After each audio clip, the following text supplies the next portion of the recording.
Hello lovelies, I am the Fragnostic, and tonight on The Holy Truth, we're snuggling up on the sofa to watch The Tape, a new cheapy horror from Steam, which, according to the store page, is slow and creepy first-person horror game with mystical story and abstract psychological elements. A descriptively vague first-person horror game on Steam? Oh boy! You know, tapes really represent a dead element in horror movies, which I find kinda sad. You know, think about when they remake The Ring again 20 years from now. What are they gonna have, a cursed DVD with Samara doing a director's commentary track? Here's the well my mom chucked me down. Let me tell you, in 7 days, ooh boy, you're gonna be hitting skip chapter and main menu as I come crawling out of that thing, and you'll see.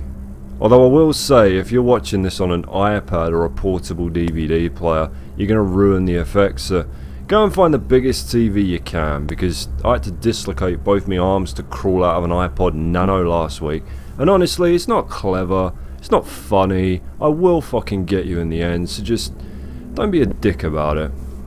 Alright, let's go behind the scenes and see how I did that shit with a nail through the finger.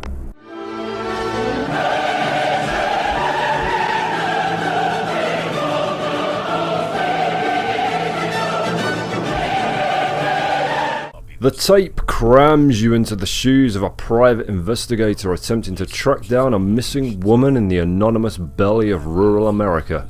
The newspaper in the cutscene puts us in the early 60s, as well as offering a couple of hints as to what terrors have befallen our quarry, such as possible Satanists, suspicious rumours, and Ludwig Erhard, the German Chancellor who led the economic reform after World War II by essentially trying to buy back half his country from the Russians. What's his role in all this? Why is he so confident of NATO? Where is she, Erhard? What have you... Oh, God damn it. So the first thing you'll notice is that thanks to the relentless low-grade film effects popping and pulsing all over the screen, this game's probably unsuitable for migraine sufferers, epileptics, and considering you used to get about 2 minutes worth of footage out of a 50-foot cartridge for these cameras back in the 60s, it's also not for those allergic to historical anachronisms. There's no sprint option, so you're nailed to this atmospheric crawl for the duration of the tape, but if you get bored, you can jump. There it is. You'll never need it. It's just there, presumably for when you make a breakthrough in the case and you want to do a little victory hop. Don't hop too hard though. Don't want your camera's magical hard drive to realise it belongs about 40 years in the future and tear a dimensional rift through the middle of you as it tries to escape back to its own time. So you check out the abandoned house, nothing to see here apart from a disgraceful abuse of the tenancy agreement, nothing to interact with besides a key that you can use to make your way down into the cellar. Of course, as with all cellars in horror games, this isn't just a storage space for old furniture while you're on the lookout for a deserted lay-by to dump it on. No, it's the official club headquarters for the I Love Satan Society of West Middle of Fox knows where. But wait, hold off that celebratory jump because there's more great news. The girl you're looking for is dead. Dead as dodo tears.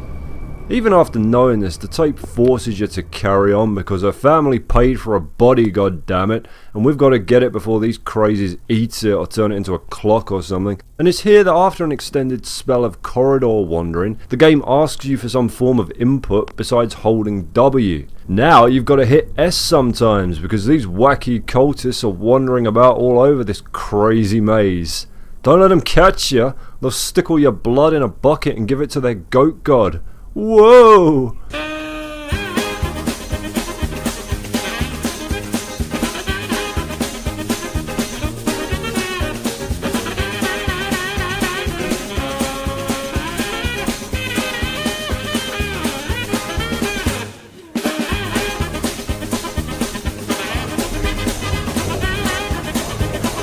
In the end, they find you anyway and make you drink a bowl of drugs, which sends you to a hallucinatory nightmare world where the bed pisses itself and puts on an aquatic wonder show for you. Which, look at it man, that's the final nail in SeaWorld's coffin. Once you've had your money's worth, you can move on to the Mirror of Madness, which unleashes some sort of interpretive mummified dance troupe that are saying what we all feel about one-size-fits-all hats. They're not dangerous, they just kind of casually hang around the place looking like they're trying to play it cool at a house party. Drunk? Bottle's empty, officer, ain't nothing to drink. Nonchalantly levitating, or calmly trying to escape the floor. You can also check out some cool pictures of, I don't know, something digesting something else. But your main objective here is to find and light 3 candles before moving on to the next area. I mean, I think it's 3. I found 3, but then it unlit them again, so I just lit 1 and left. I don't know what's happening. I'm just happy to be out, you know? Your next mini-game in this structurally incoherent lunacy is a boss battle of sorts. You're in a pitch-black swimming pool with a few balls of light hanging in the air to illuminate your way, but before you can get too far, a countdown timer pops up and begins working down from 4 minutes. Now at first I didn't know what the fuck was happening. I thought I had to just follow the lights, but I kept mysteriously dying at random intervals. On my 3rd attempt, this nightmare surfaced in front of me like fucking Jaws, and things became a bit clearer. You have to survive against the murder ghoul of Skinny Dip Creek by manoeuvring her into headbutting the lights as she charges you. An act that isn't quite as simple as it sounds on account of the flighty little bastards just running the fuck away from her mid-charge. Avast ye, sea hag! From hell's heart, a stab at thee! Haul her aboard, boys. Tesco are gonna need a bigger fish counter. Occasionally her enormous hand will pop out of the water and try to level the playing field by squashing your balls, but once you get yourself in a solid, well-lit position, it's a fairly easy duel to the finish line. You wake up in a grave that nobody bothered to fill in because you just can't get the devil worshipping help these days, before the cultists come running back from their piss in the woods like, "Shit, I told you to tie his fucking legs up. Why have I got to do everything? I dug the grave." "Alright, you're going to start out again, are you? I told you, my back's out." "What are you muppets arguing about now?" "Fuck, a dog, he's getting away! How have you fucked this up so badly?" "Shut up, Ryan, like you didn't knock over the altar at Black Mass last week." "Oh man, Satan's going to be really annoyed, you guys. I'm going to go and hide at my mum's for a couple of weeks." And you eventually make it to the middle of an anonymous empty road, which is safety for some reason, and there you go. The aristocrats! Da da da da da da! Hey!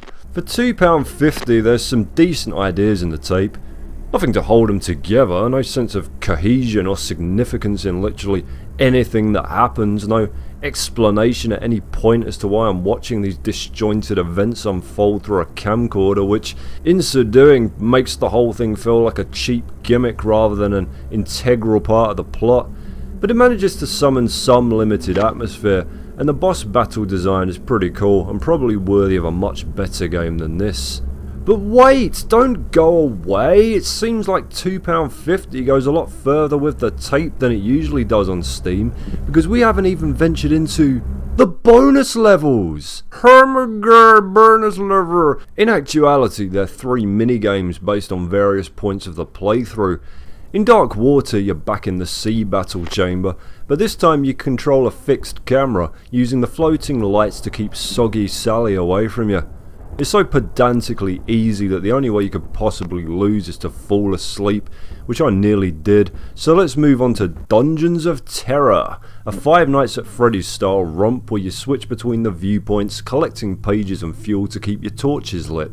This is probably the best of the 3, but suffers from ridiculously bad resolution mapping, so that you end up having to click 2 feet away from anything to pick it up, which in the later game will result in you fannying about for too long and getting jump scared. Oh no, God almighty. You want to guess what Forest is? I'll give you a cryptic hint. It's fucking Slender, the 8 pages. Have you figured it out yet? That's right. It's fucking Slender, the 8 pages, except it's set in a forest so obnoxiously large and devoid of landmarks of any kind, and you still can't fucking run, that it took me about 10 minutes to find a single page. I'm sure they procedurally spawn one after the other. There's no way I've walked past 7 of those things on the way here. Eventually she finds you, and punishes you for failing a task that an airborne search and rescue team would struggle with, and you've finally seen everything that the tape has to offer. Am I recommending it? Fucking hell, am I ever? I think I'm going to take my faithful subscriber Negative's advice and stop playing this shit and go reaffirm my love for gaming by making some more headway in Amnesia: The Dark Descent, because right now I associate games with paying hard-earned money to be shit on, and frankly, I've already got 2 kids.